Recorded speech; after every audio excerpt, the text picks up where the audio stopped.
दिवाली धूत क्रीड़ा 22 अक्टूबर बुधवार 2025 को मनाई जाएगी।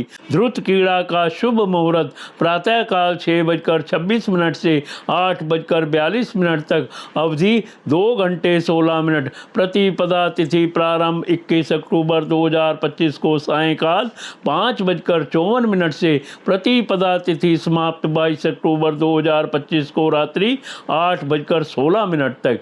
हिंदू धर्म वैदिक काल से ही जुआ नामक खेल से परिचित है। प्राचीन काल में इसे जुत क्रीड़ा के रूप में जाना जाता था। जिस ठोस समतल पृष्ठ पर यह खेला जाता था उसे चौपड़ अथवा चौपर कहा जाता है तथा पासा को पाश के रूप में जाना जाता है। प्राचीन काल में इसे खेलने के लिए पासे के स्थान पर कोड़ियों का उपयोग होता था। आधुनिक भारत में इस खेल को जुआ के रूप में जाना जाता है तथा अनेक परिवारों में जुआ खेलना वर्जित है। भारत के अधिकांश राज्यों ने समस्त प्रकार की जुआ संबंधित गतिविधियों पर प्रतिबंध लगा दिया है। अनेक परिवार धार्मिक परंपराओं के कारण दिवाली पर प्रतीकात्मक रूप से जुत क्रीड़ा करते हैं। यह अवधारणा है कि चौपड़ के खेल का आविष्कार स्वयं भगवान शिव ने किया था तथा सर्वप्रथम यह खेल भगवान शिव तथा देवी पार्वती के मध्य खेला गया था।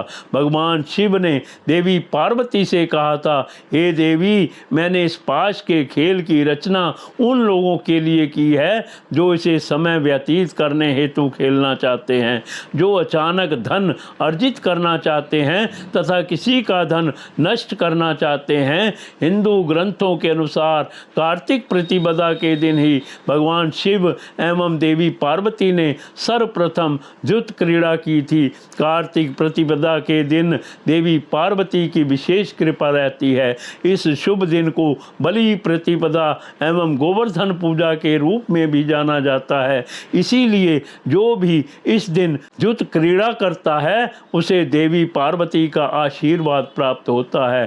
कार्तिक प्रतिपदा के दिन जुत क्रीड़ा करना एक अनिवार्य प्रथा है। कार्तिक प्रतिपदा हिंदू संवत वर्ष का प्रथम दिवस होता है, जिसे गुजराती नव वर्ष के रूप में भी जाना जाता है।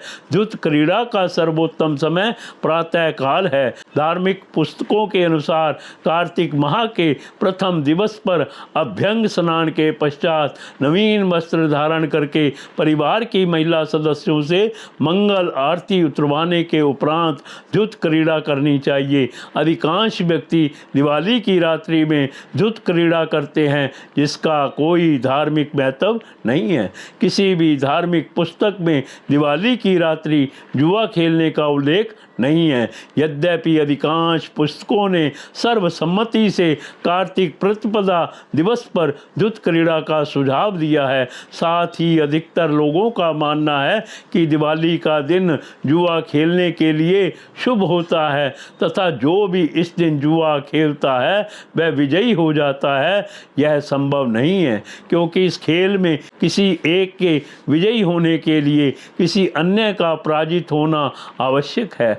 यह सोचना कि धार्मिक पुस्तकें जुत क्रीड़ा का सुझाव इसलिए देती हैं क्योंकि यह दिन जीतने के लिए शुभ है, सही नहीं है, अपितु यह मात्र आने वाले वर्ष का पूर्वानुमान लगाने की एक प्रक्रिया है। यदि कोई कार्तिक प्रतिपदा पर जुत क्रीड़ा में विजयी होता है तो आगामी वर्ष उस व्यक्ति के लिए लाभप्रद माना जाता है। यदि कोई इस दिन जुत क्रीड़ा में पराजित हो जाता है तो यह आगामी वर्ष के लिए अशुभ सूचक मान लिया जाता है।